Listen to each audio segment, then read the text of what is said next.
countdown to economic collapse.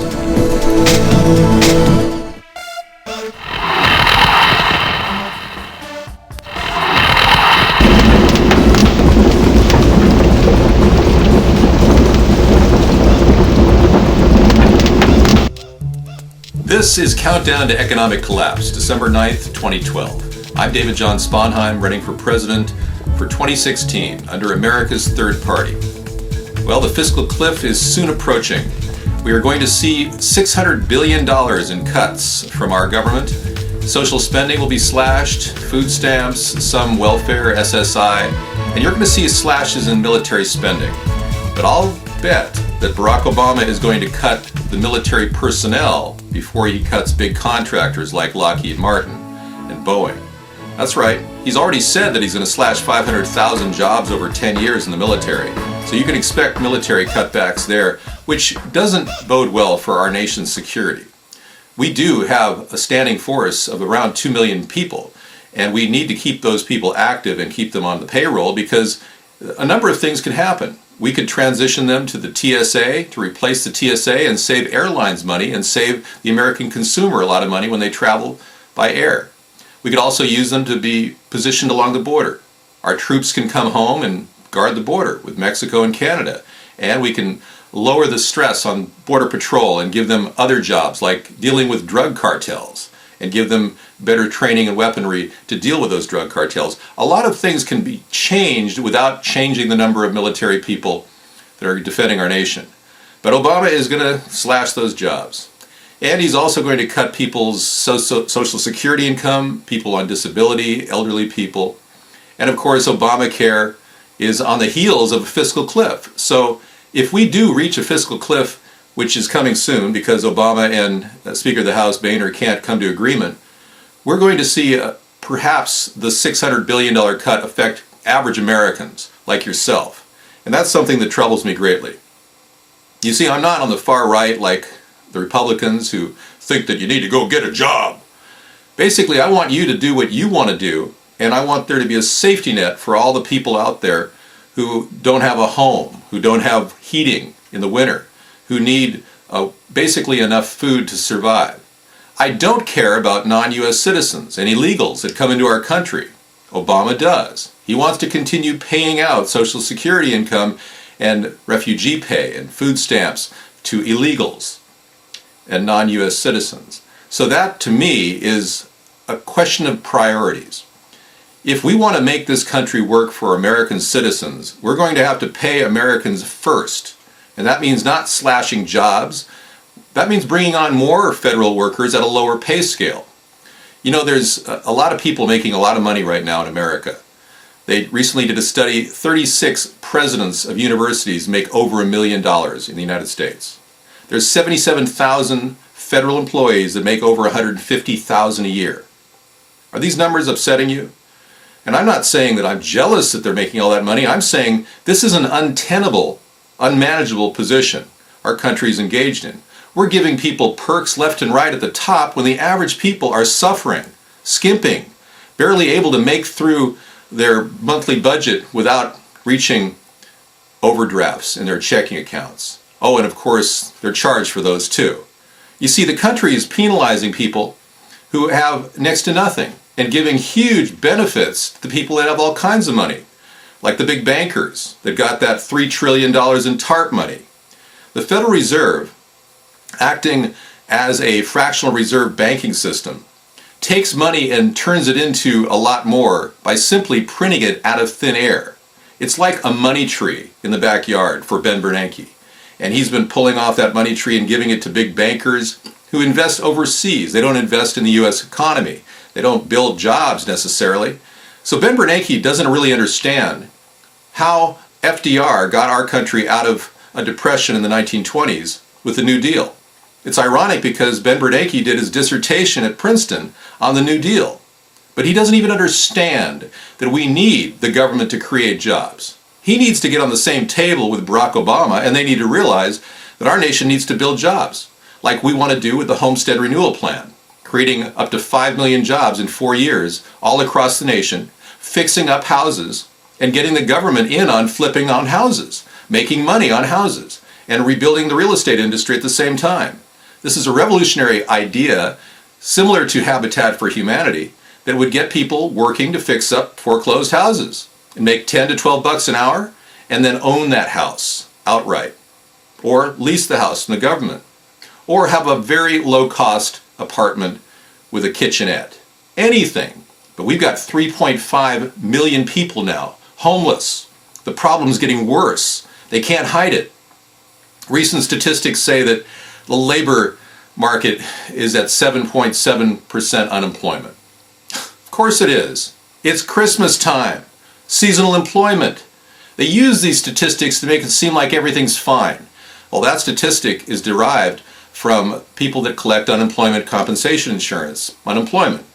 And those people are starting to drop off the 99 weeks that Obama allotted them. Well, those people are obviously still unemployed, but they're not counted in that 7.7% unemployment rate. A lot of people who are self-employed, who can't make money in our economy, are not counted.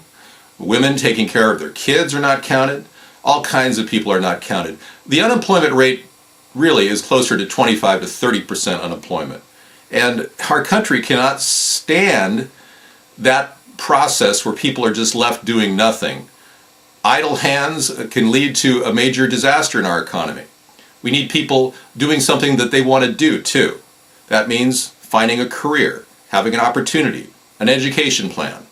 Now, if education costs don't come down and these presidents of universities continue to make over $1 million, our nation's going nowhere.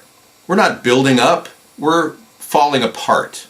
We are essentially heading toward that disaster, which I believe is the depression that all of us have feared could happen. Now, they're going to call it a recession, and they're going to pretend like everything's just fine. But like I said earlier, this is a huge, big lie that the economy is recovering. It's just not happening. They're pushing a model of the same old for the American people. Now, recently, Wall Street managers were interviewed by the Potomac Research Group out of Washington, D.C.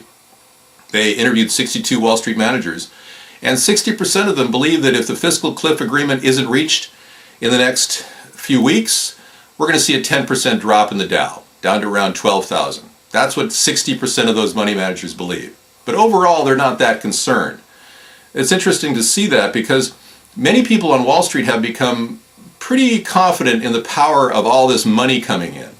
They're pretty confident that even with a fiscal cliff and all of our hardships, yours and mine, they're going to see a boost in their economy like they've done over the past. You see, the Dow Jones Industrial Average no longer reflects the true economy. It's built like a balloon that keeps inflating. Even if there are holes in it, it will still stay pumped up. And like any balloon, it can burst. And that could happen over the next few months. Now, I'm not predicting doom and gloom here. I believe that this country can actually weather the storm. We've got a very strong service sector. The states can all remain united. I don't support a secessionist movement. I believe that our country needs to stay together and get through this. But we haven't really had a chance for average Americans to get to the forefront of American politics. The system is so controlled that no one like myself can reach the mainstream media.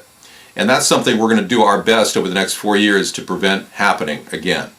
You see, they've nullified our voices out on the outskirts of the blog. We're on the blogosphere, and we have absolutely nothing important to say to them, according to them. They basically listen only to pundits, the same pundits that appear on TV every single night. 30 people that have the same story coming out of their mouth? Well, I think the story could be changed dramatically if we talk about brand new ideas, ways in which our country is going to get out of this terrible turmoil that we're in. We need to protect our economy, protect our industry. I'm a protectionist. I believe that if we don't protect our industry, it's going to be sold out right from under our feet. And it already has. The infrastructure in America is owned and operated by European concerns in many areas. They're building highways in Texas. They're going to be operated by foreign entities. Chicago, the parking meters and the toll booths are all run by a foreign European concern that makes $1 billion a year. They recently upped the cost of toll roads in Chicago, and it's an example of what the Democrats are doing. They're selling out our country systematically to pay their interest on their expanded debt that they keep acquiring because they keep producing social programs that are too big, bureaucracies that are getting too large for our own GDP to handle. Now remember, I talked about the GDP declining in size. It is really shrinking. They claim the growth rate has dropped from 3.5 to 1.5%. I claim it's shrinking. I say the GDP at around $9 trillion this year in real numbers. I'm going to be surprised if I see otherwise. But that's only because of the power of the monetary system and the printing of money. You see, our country is being propped up, and we are propping up our petrodollar overseas by fighting other countries we don't even need to fight, simply to control the use of our dollar as the major currency that oil is purchased with. So that is part of why our country is where it is today, still basically holding on, barely, in a global meltdown in the economy of every nation.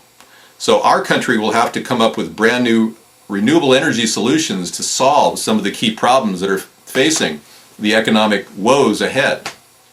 Now, I believe if you sit back and try to digest all of this at once, you're going to freak out. What I'm recommending people do is just simply kicking back and enjoying the free internet and not paying a lot of money. And throughout this process, I'm hoping to win you over as your future president, so that I can at least pave the way for other future leaders to create a sustainable economy for all of us to survive and get through these tough times ahead. The world cannot possibly support average people all around the world at the level that we've been living at in America for the past 50 years. So yes, our economy is going to decline somewhat, but their economy isn't going to go up that much more than it already has. And that's the reality. This is a zero-sum game, and somebody's playing money games with the math, the printing of money. And that, at its very core, is a recipe for disaster. With Countdown to Economic Collapse, it's not a question of if, it's a question of when. When will the markets crash? When will the social spending of Barack Obama end? And I think it could come in the next 2 months. His team, Tim Geithner, has already stated that he's willing to let this economy go over the fiscal cliff. Well, that's how much he cares about you, the average American. Obama and Geithner are trained by the Kissinger Institute, which has a policy to embrace a new world order, to turn our country into a global police force around the world. That's what they've been doing, and that's what we've been doing under their leadership or lack thereof. I contend that these people are actually sabotaging our economy, that we're actually headed toward a major catastrophic economic meltdown, and there's nothing any of us is going to be able to do to stop it once it's going forward. And I'm hoping that as president in 2016, I can begin the process by 2017 of restructuring the way our country handles its debt, erasing portions of the debt, getting rid of the Fed, absolutely ending the power of this monetary process called fractional reserve banking system. That's not going to work for our country in the future. We're going to have to get down to what we really can support, and we have to back our dollar with some sort of a broad spectrum backing, like silver, gold, oil, or any number of rare earth metals. But even that we're losing. That's right, China is in charge of 97% of the rare earth metals produced in the world right now. They produce 30, but they have their hands in all the other companies. Our country's turning a blind eye to the future. We're allowing our country to be completely manipulated by foreign entities that are manipulating the very source of production. We're losing manufacturing and jobs in America, and the two-party system has done next to nothing to correct that. So I ask you, are you going to continue voting Democrat or Republican in the coming election and watch this country continue to slide into this hole that we're in right now? Or are you going to start thinking outside the box and thinking about a brand new way with a new person to spike the dialogue in American politics? And I hope to be that person. I hope to represent you, the American people, in the upcoming elections. I'm David John Sponheim, and I support this message for America's Third Party. Visit us every single weeknight, 6 to 8 p.m. Pacific, at our blog TV show. You can get to it at our main site, americasthirdparty.com.